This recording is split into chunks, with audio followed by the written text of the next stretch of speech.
Well done.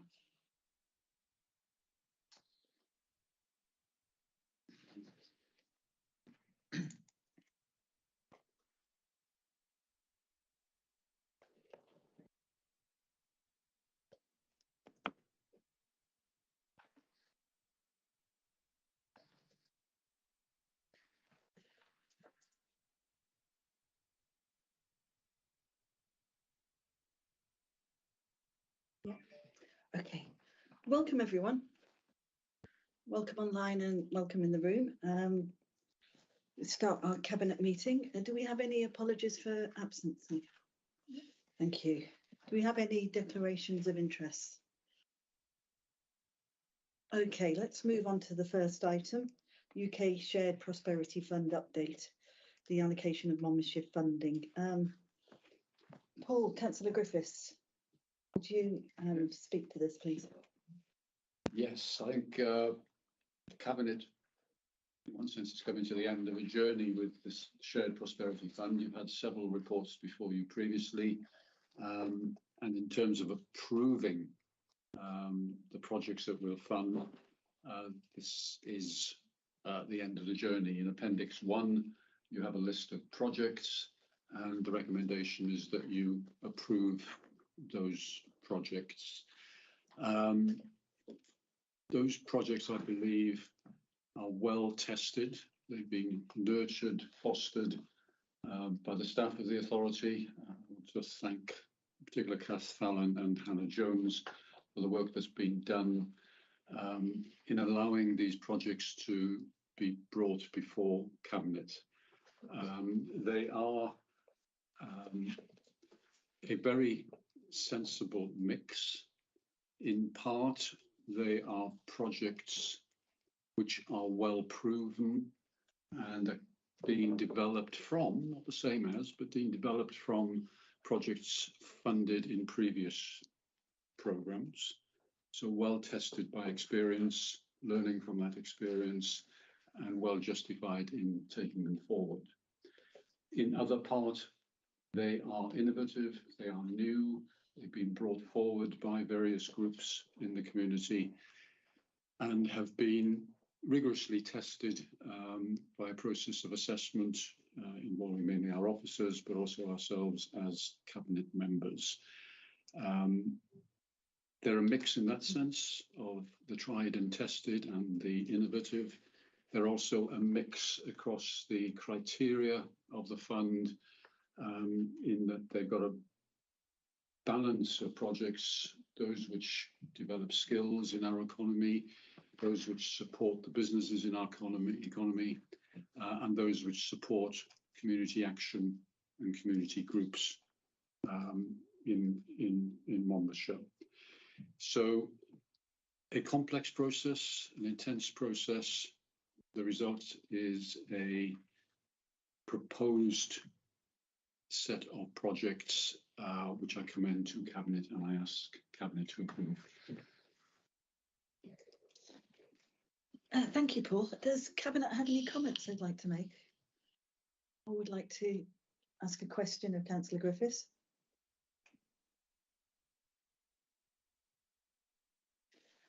Councillor Birchford, Sarah. I would just like to say that having been involved in the process, it's great that we are in a position to support a wide range of projects, some of which, whilst being very important to those who benefit from them, are things that we would otherwise perhaps not be able to fund. So,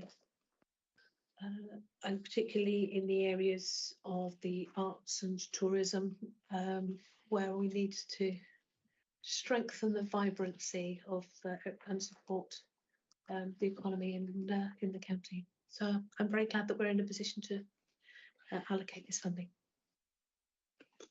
Very true. I think it looks very exciting. Tudor, Councillor Thomas. Yeah, in terms of the Supporting People Fund, is there any flexibility in the fund allocations to meet needs as they may arise? Obviously, things change during the 3-year funding period. Is that a possibility, please? Yeah, thanks, Tudor. We've worked to retain a measure of flexibility. the programme we put before you has to be approved by you. It has to be approved by the UK government. But in seeking that approval, we've, I think, sensibly taken care to maintain some flexibility, so that over 3 years, the sum allocated to Monmouthshire County Council is 5.9 million. We've had to allocate that in quite a short period of time, and I've no doubt there will be organisations within Monmouthshire who would feel with a longer period of time they may have been able to submit, who may feel they were unaware of the programme, and new needs will appear. And so in the programme we got before you, there is in the 3rd year virtually £1 million, I think it's £940,000, which is not allocated to any particular project. So as needs arise, as we engage further with groups in the county, we'll be able to point them towards that unallocated sum, and we will be able to receive and consider further projects by the 3rd year. Yeah. Okay, thanks, Bill. Thank you. Councillor John Rich, you submitted a question earlier. Would you like to? I did, thank you. Yeah. Thank you, Leader, and can I thank the Deputy Leader for his presentation. We very much support the development of the Shared Prosperity Fund, and particularly the ability for local authorities to use local expertise in the distribution of funding in a way that hasn't been possible with some previous programmes, such as when Welsh Government was distributing funding on behalf of the European Union. But in practical terms, what do you see as the tangible benefits that residents are going to see on the ground as a result of this funding? So how do you mark success in that way? Because we'll all recall, during the EU referendum, one of the challenges was that people didn't see the benefits, particularly in the South Wales valleys. People weren't seeing the physical benefits of being in the European Union. So how will our residents be able to see success and be able to see real tangible evidence that this money's made a difference? Yeah. Answer the question. I think it's an important one, because so much of what we do, be it grant funded or funded in any other ways, the public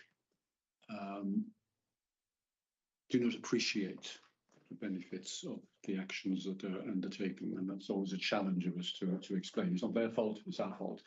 And so often we don't meet that challenge.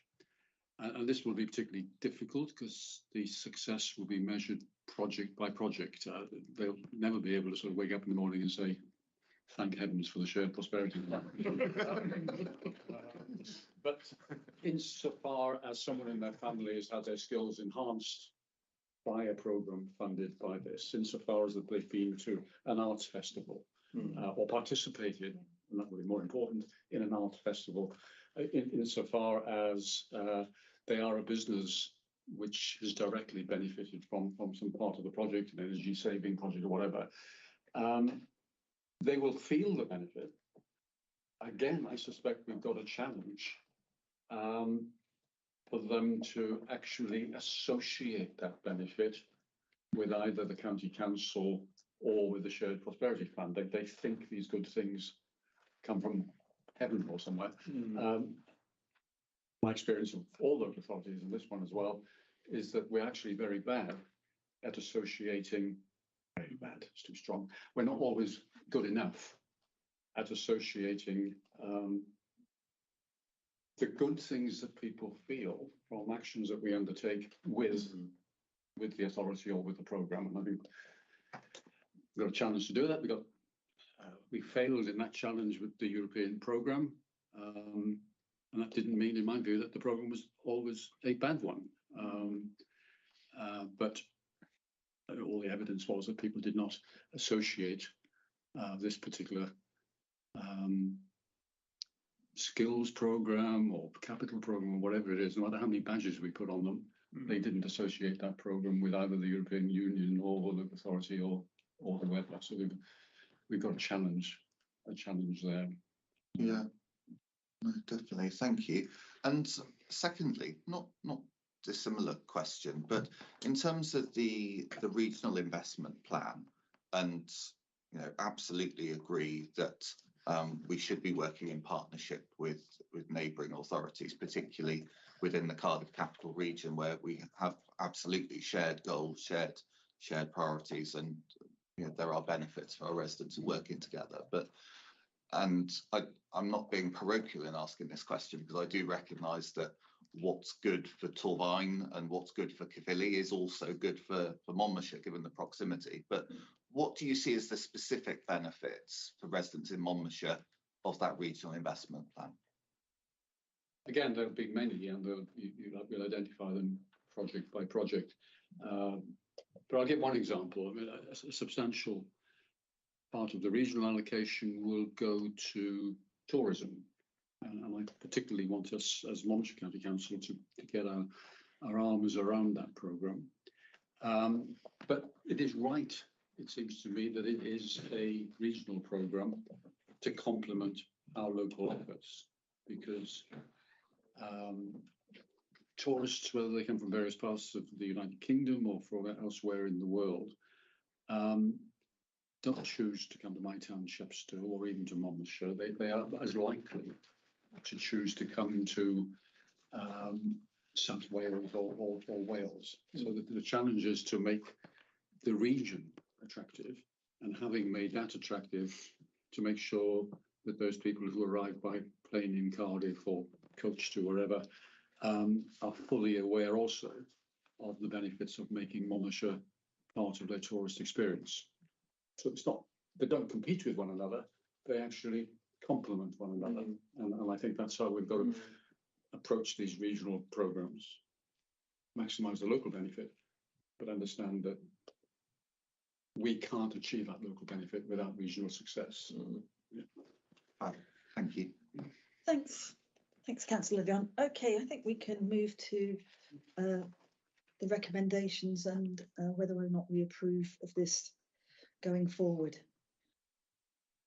Right, turn your attention to section 2. We approve then, Cabinet? Yeah. Thank you. And are we agreeing with the second part of this report, that the Monmouthshire People and Place Partnership, which is chaired by our Deputy Leader, that we agree with their informed decisions in the allocation, which I think Paul laid out very succinctly. We agreed? Yeah. Yeah. Okay, so can we move on please to item 4 on the agenda, which is resourcing the SharePoint online implementation. Councillor Garrett, Rachel. Diolch yn fawr. So we'd like to implement SharePoint as our document management system for the County Council. It would be a shared service initiative with Torfaen, who notably have already approved their share of this project last month in October.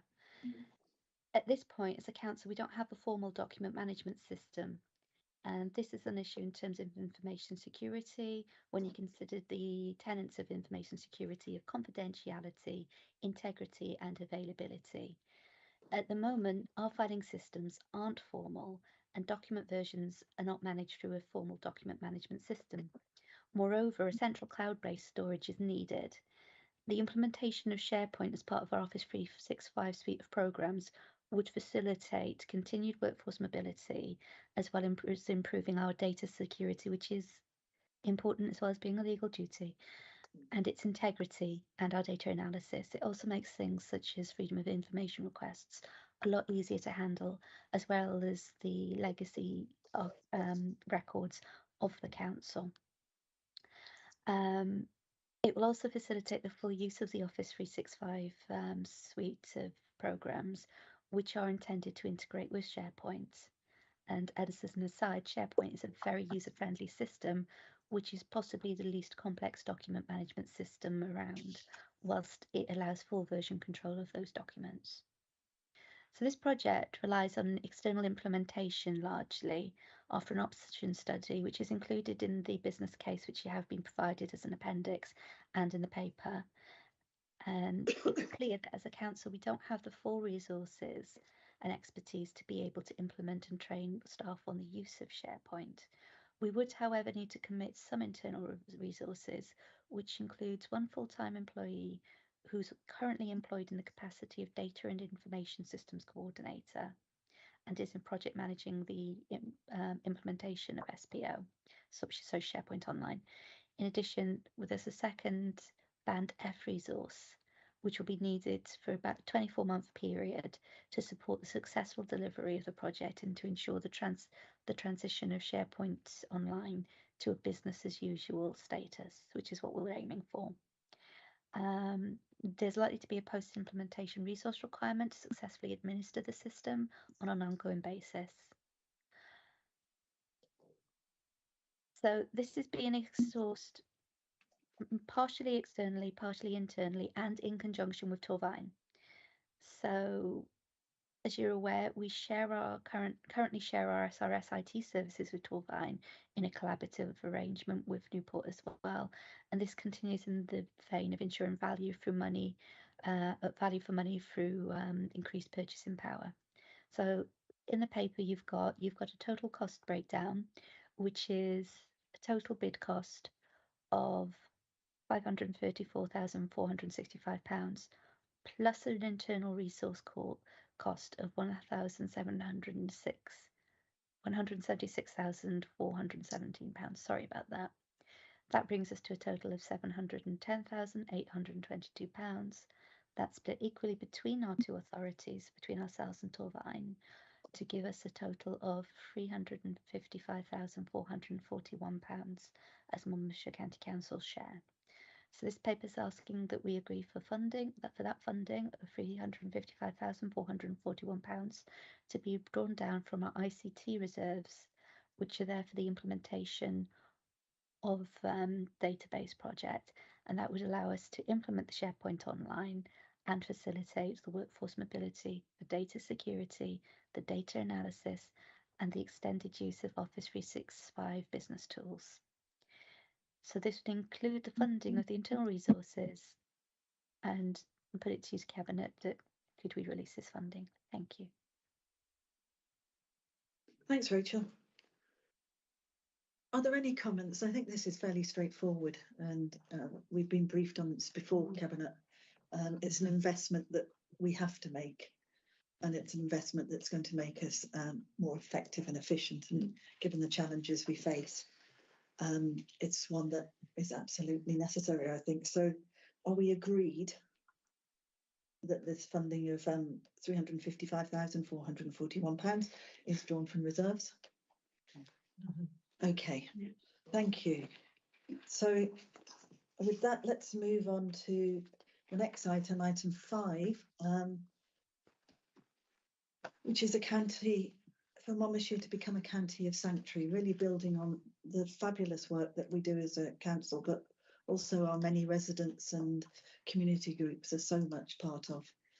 Over to you, Councillor Sandals. Thank you. So this proposal starts the process for Monmouthshire to become a county of sanctuary. I'm sure you've all read the document, which is really well laid out. Wales, as you know, has already been declared a nation of sanctuary by the Welsh Government.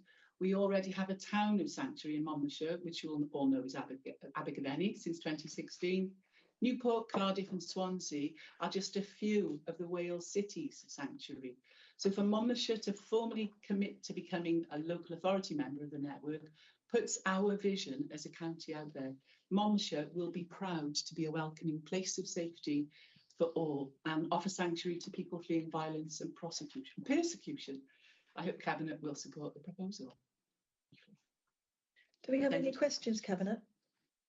I just wanted, yes, I wanted to ask if, Councillor Fuchs. oh, thank you. I wanted to ask if there are any resource implications apart from the time of the officer involved to apply.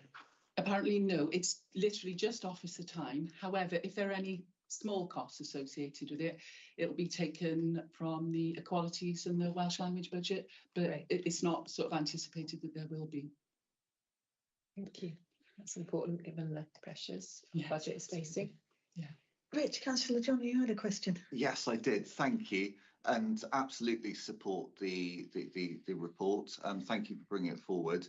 I would argue we're already a county of sanctuary, having supported many families of Afghan interpreters in Monmouthshire over recent years, and obviously more recently we've done more in Monmouthshire to support Ukrainian families than anywhere else in Wales. But should we go forward and actually be accredited to formalise the support that we offer to people in families all over the world who come to Monmouthshire in desperate need of support? Absolutely, we should. So I do support the report, but I wonder, have local school places now been secured for all Ukrainian families who need them? Because obviously we're aware of pressures, particularly at a primary level in certain parts of the county. Absolutely, a really good question, but every child has a place. There were some delays, I think, originally with the secondary school age children, but every child, there's nobody on the waiting list now at the moment, which is really brilliant work from Monmouthshire. There's one child who has their family has elected for them to be homeschooled, so they're attending school remotely in their home country, so they're doing it virtually. Okay. So obviously, just there are checks that go on with children at homeschool. The educational welfare officer from Monmouthshire is currently, looking and making sure that it's all being managed properly. So yeah, which is really good news for Monmouthshire, isn't it? Thank you. Thank you. That's a fabulous story, though, isn't it? Oh yes, lovely. Yeah, it's just one child attending at home. That's really, I bet there's a lovely story behind it, isn't there? Yeah. Tudor. Yeah, the only thing I would say is I very much commend this, as Councillor Richard John has commended it, and certainly from the work that was done in Abergavenny when we became a town of sanctuary, which came in just before I became mayor. And obviously Councillor Martin Grocott and Sarah Birch and Councillor Brockley on the council. But really, I think it was a positive move. And I know Councillor John and I spoke at a Syrian event in the community centre, and the Syrian community has benefited, and there is a very good support group which is purely voluntary in Abergavenny. So I think this is very much a very good development. I fully commend it. Thanks. I think it is positive, and I think we've all agreed. So that we want to just say go forth. I'd like to take a moment to thank all the officers and all the community groups and all the individual volunteers and hosts who, not just for our Ukrainian friends, but for our Afghan friends and Syrian friends, and in the past our Iraqi friends. And as First Minister Mark Dreyfus has said, it brings such richness to our community that refugees come in, and we have learned and shared so much over the years, and in particular over the Ukrainians. So it's fabulous that we can mark it and celebrate it as a council. With that, let's move on to item 6, which is the budget update process and timetable. Thank you, Jo. Did we need to accept any recommendations from that report? We have really, but would you like me to have a proper vote? Sorry. There was such a universal love around that particular item. I actually forgot to vote. I didn't think we needed a vote. It was so consensual. Sorry. And indeed, it's you, Rachel, Councillor Garrister, back again to take us through the budget update, which is a more sobering, and we needed a bit of an uplift before we came to this item. I am afraid I'm going to have to lower the mood at this point. So to lay things clearly on the table, we need to start by acknowledging where we are as a council. And this paper lays that out. And the headline message is, so we have a 23.1 predicted shortfall in our budget for 23 to 24. That is a very, very large shortfall for us as a council. Now, we're not alone. I could list councils up and down Wales, England, Scotland that are announcing similar and in some cases much larger shortfalls. Similarly, I could list leaders, both Labour and Conservative and Independent, who are calling for additional funding from Westminster, which obviously would be then translated into Barnett consequentials in the case of Wales. And they're calling for that to avert a public funding crisis. So we need to be clear, this is not just a Monmouthshire problem. This is not just a Welsh problem.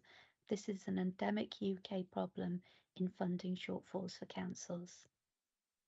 And these shortfalls aren't just we're all in it together as a situation. These shortfalls are, and I've used this word far too many times in the last 2 months, unprecedented. The speed at which inflation and other pressures have risen is quite unique, and it's combined with over a decade of low funding and focus on the slimming down of council budgets and services through austerity, and a period of incredibly low inflation. Consequently, we, as many of the councils, had risks written into our 22 budget and our medium-term financial plans, which are now realising, along with additional cost pressures. And that's why we've revisited and had to review the medium-term financial plan and identified this shortfall. So I can take you through a brief tour of some of the main areas that are the origins of these cost pressures that lead to our shortfall. I'm sure you've all read them yourselves in the paper, but here's some sobering highlights. The global pandemic caused our council to draw on resources, reserves, and also rely heavily on external funding support from Welsh Government Hardship Fund, and we're not unique in that. That totaled some 36 million over the period of the pandemic, and it provided an ability for us as a council, as many other councils, to endure. That funding has now ceased. However, we still need to deal with the after effects of the pandemic. So we have increased care needs.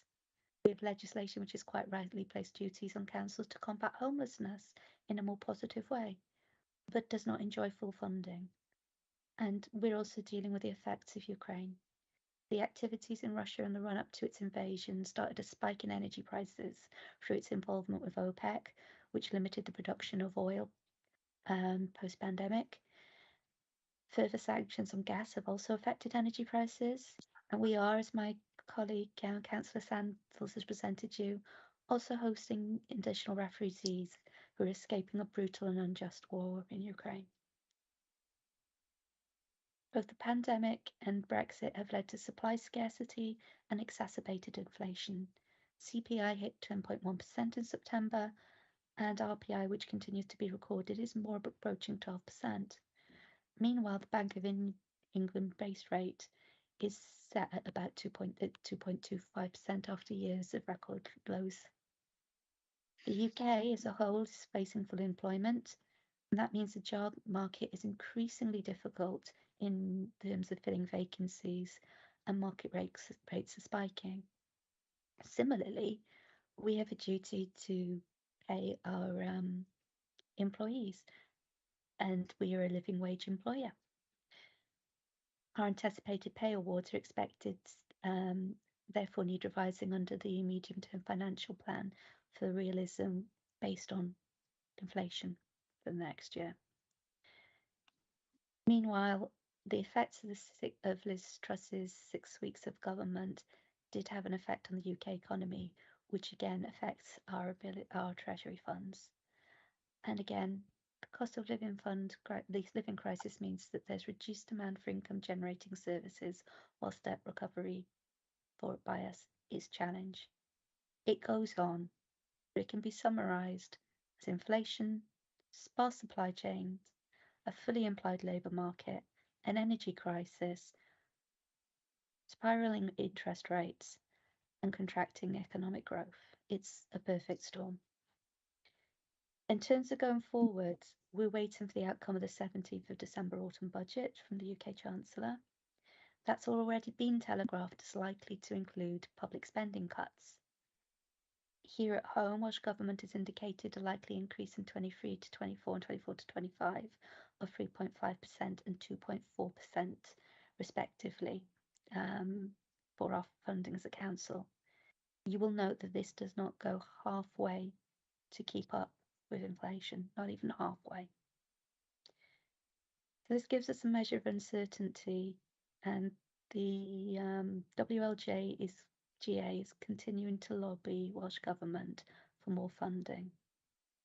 But as such, our budget timetable has to deal with uncertainty of funding announcement, and notably, the Welsh Government's intention to publish funding is due on the last day of February, which is the day before we as Cabinet are intending to consider our final budget. So we need to deal with those uncertainties on which we're setting our budget. And some of those measures that we've put in place and are in the paper include an assumption of a 3.5% council tax increase, earmarking of £10 million of our reserves to address pressure, and the acknowledgement that that is not a sustainable position. We've had to increase the assumptions on our pay awards for non-teaching staff to around 6.2 to 6.25% based on this year's pay award and Bank of England predictions of inflation. Similarly, we've had to increase the assumption of the pay award for teaching staff to 4.13%. We've also had to increase the unidentified pressures within the budget from an original £5 million to a £10.4 million sum for net recurrent pressures. We've had to increase from 2.97 to 8.4 million. That's a 5.43 million budget pressure to cover energy prices based on current prices and forecasts. We're also facing an increase, which we're building in, of 2.5 million treasury costs. Those are a direct fallout from Liz Truss's budget. And that's the impact on the UK economy, 2.5 million on our treasury costs. We also need to put in place a 10% increase on the additional funding increase for South Wales Fire and Rescue to keep up with their requirements, and a reduction by 2.14 million of expenditure from our capital receipts due to the unsustainable nature of using those to fund the council. So we also need to be aware, and this is sobering, that risk realisation has resulted in an 8.8 million shortfall in this year's budget. These budget projections and assumptions that we're putting in place also carry risks, which in the volatile environment that we have are very real risks. There's capacity for those risks to increase. So we need to be aware that we have made our best endeavours here. We still carry risk. So I'm going to move on to the timetable, which you've got in front of you as well. So starts in September, already started in September with a refresh of the medium-term financial plan model using the assumptions that I've discussed with you and are outlined in the report.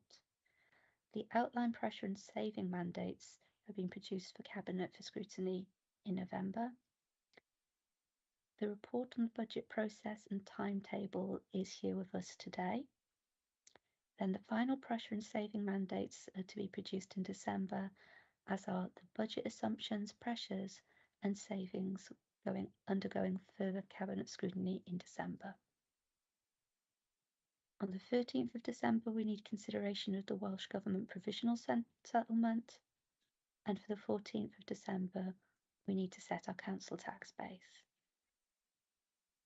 By January, on the 18th, we are set to consider the draft revenue and capital budget proposals here at Cabinet. Those proposals then go to scrutiny select committees from January the 19th to the 15th of February. We also need to undergo public consultation, which is scheduled for the same time.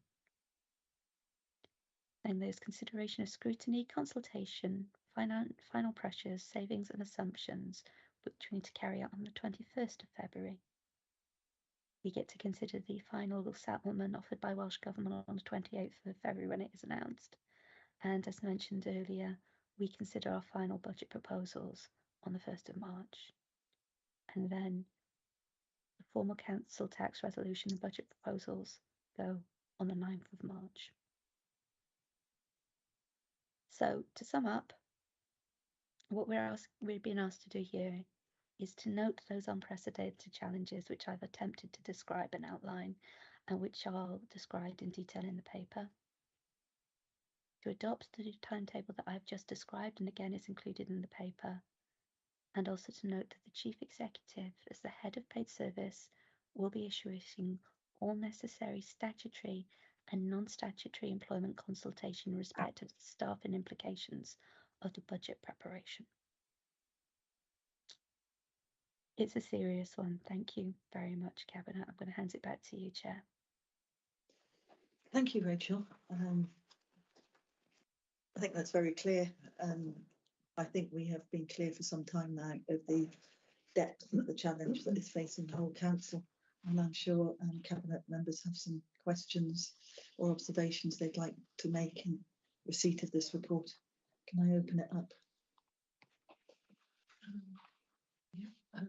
Thank you, Councillor Garrick. It is indeed sobering, and my question was around how we'll go about and how we can do, how will you do everything to protect our to protect jobs and services? So obviously, as you're aware, because we've been going through the process, we are considering the options, and we will, as a council, be doing everything we can to safeguard services and jobs where we can. But we also need to be fully aware and have our eyes open that at 23.1 million savings, we do have to consider every option on the table. There are no easy solutions to a shortfall of this size.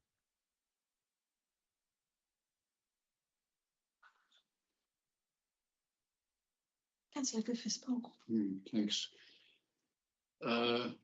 Rachel, Councillor Garrick, will you agree that whilst there's huge responsibility on this cabinet and the leadership team and the whole of the organisation to actually, if you like, prepare for the worst, the scenarios in this paper are stark.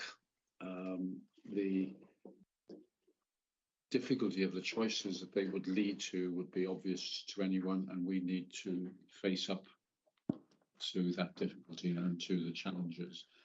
But would you agree that for the next 2 weeks, in large part, the ball is in the court of those ministers in Whitehall?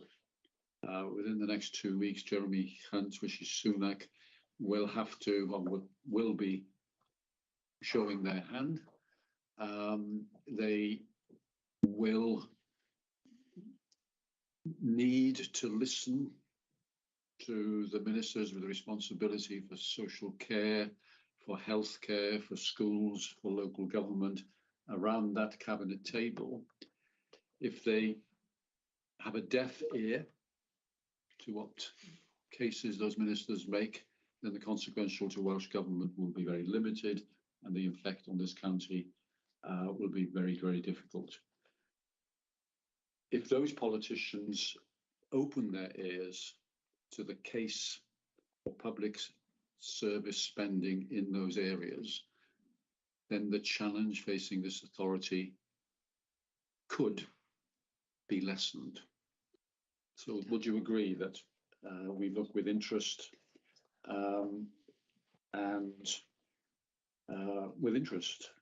to those deliberations within Whitehall? They will affect our circumstances here.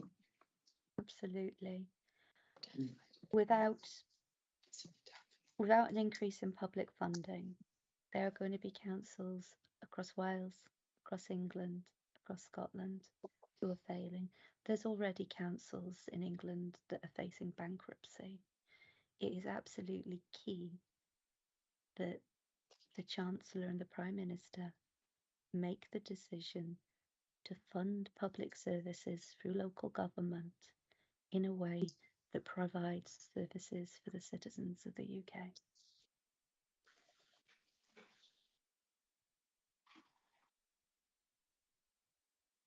Do we have any more comments from Cabinet?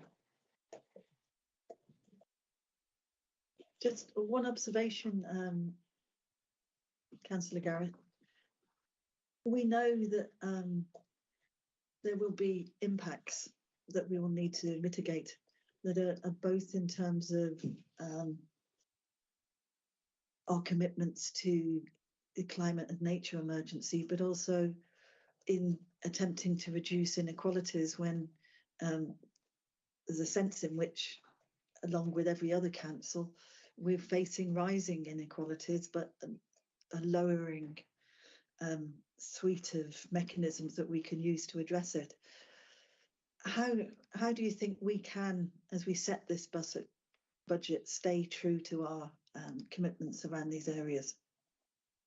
Well, it's challenging and quite heartbreaking when we consider where we are. However, what we're doing is approaching this shortfall, not just in the legal requirements of, but also in the spirit of the Future Generations Act, and absolutely prioritising the safeguarding of those that are less equal in our county and the safeguarding of our environment wherever possible. Those do have to take precedence in this exercise. I think that's important that we spell that out, Cabinet, and that we, along with the officers, are very clearly focused on these issues as we look at the options as they come before us. And you have a set of questions. I do. Thank you, and thank you, Thanks, Councillor Garrick, thank you for the report. It is absolutely sobering, and I note the annexes, including the timetable, and I have to say I do think it's brave or bold for a minority administration to bring forward or propose to bring forward its budget proposals to full council literally hours before the legal deadline to approve a budget, particularly as a minority administration. And I note obviously the disappointing result you had a few weeks ago, but obviously you've got some difficult decisions ahead, and I absolutely recognise the burden that this places on the shoulders of cabinet members and the difficult choices ahead. One of those difficult choices is going to be about how we support the most vulnerable in the county, and I think the way in which we treat our lowest earners, particularly carers who themselves, some of whom will be looking after, will be providing palliative care to some of the most vulnerable people in our county, and the way in which we support them, I think will say a lot about us as individuals, about our parties and our council. Previous administrations have always been very proud to pay the council's lowest workers above the real living wage. So can Councillor Garrick say a little bit more, please, about the real living wage implications that are referred to on page 4, please, because we would certainly be very keen that we maintain our responsibility to the lowest earners in this authority. Yeah, it's a relatively straightforward answer there. So that reference to real living wage implications in the context of this report is very purely to highlight that in our planning assumptions for 23 and 24, we need to make an assessment of the financial implications of the latest announcements of the Real Living Wage Foundation, which is an increase of £9.90 to £10.90 per hour. So it's all about the base assumptions on what it will cost us to employ our staff in our medium-term financial plan. Your next question. Okay, thank you. What steps is the administration taking to improve energy efficiency to help keep our energy costs down as a council? So we've had those submitted to us, which we're currently going through at the moment. So we've had several actions identified for bedding across the organisation. Some of those are being implemented already.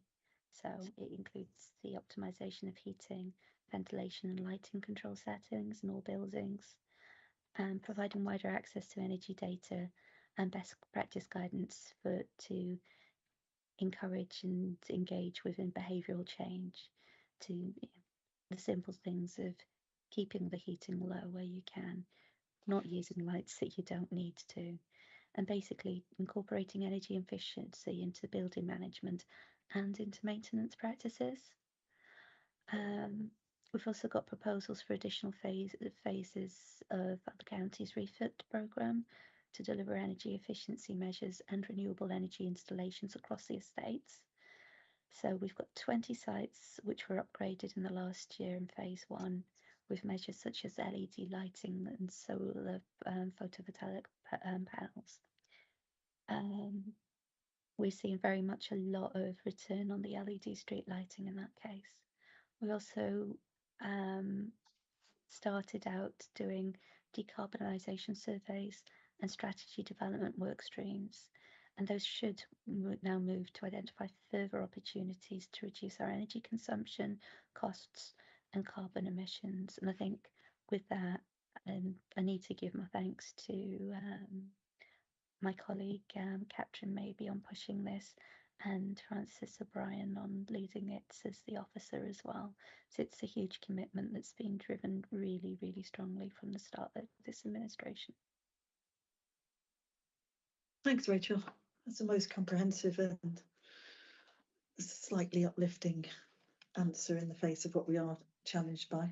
You have one last question. Yeah, thank you. And I noted at the last cabinet meeting you committed to bring forward a balanced budget. I hope that's something you can continue to commit to. But finally, I wanted to ask, and this might be more of a question for Councillor Fuchs and Councillor Sandals, I'm not sure, but I wanted to ask about the administration's plans for meaningful engagement with the public on these budget proposals, because that's going to be absolutely critical, that we've got ample time for public to digest what you're proposing, and for us to make meaningful assessments of public opinion. You know, that just because there are difficult decisions doesn't mean we should in any way scale back that public engagement. You know, people, we've got an intelligent population, Point taken. and they need to be able to see the choices that we have before us. Before I ask for Councillor Gareth, I would remind you, and you would know, we have a statutory obligation to give you a balanced books. It's not just a commitment. Rachel. Absolutely. So on the piece of the consultation process, as you've addressed the balanced budget, Lisa, so we are working on that consultation process now, and yes, we agree, absolutely, decisions of the strength that we need to make on this budget can't be done in isolation as a council. We need to absolutely consult our population within the county. So at the moment, we're expecting it to involve a set of open sessions on the budgets with residents, and the paper as well details groups that we would normally anticipate engaging with as well. We also are planning on running a full consultation survey across the county. But yeah, we want to work with residents on addressing the challenge that the council faces and having that consultation. We want to make sure that there's room for residents to get that information and to add their voice and collaborate with us. It's a key approach, and it's one when you come to a position where you have to make the decisions that we have to make in the current climate. We do need to speak to our residents on this, and we do need to commit fully to that consultation process, which we do. Okay. Thank you, Councillor, and thank you for your questions. I think it helped illuminate some of the areas. Councillor Gareth, in her presentation of the report, read out the recommendations that we're being asked. One is to note the unprecedented challenges that this report sets out. The other is that we adopt the timetable as suggested.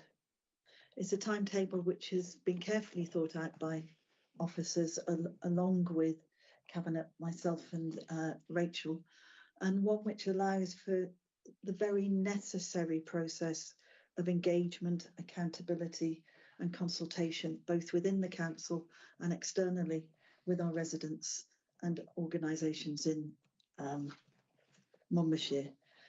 It's not brave, it's the right thing today. And are we agreed to adopt?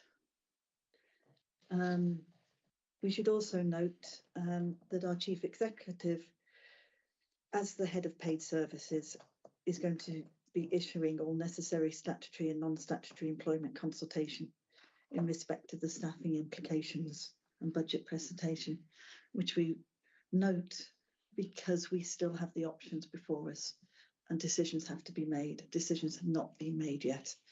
This is laying out the process to do so and the process of engagement that will allow us to bring, we would hope, council and our residents with us, because we will get through. We will emerge as a more resilient council, but we will do it together. And on that fairly sober note, I think we have no any other business, so we can call Cabinet to a close, and I'd like to thank everyone for coming. Thanks. Thank you. Thanks. Thank you, everyone.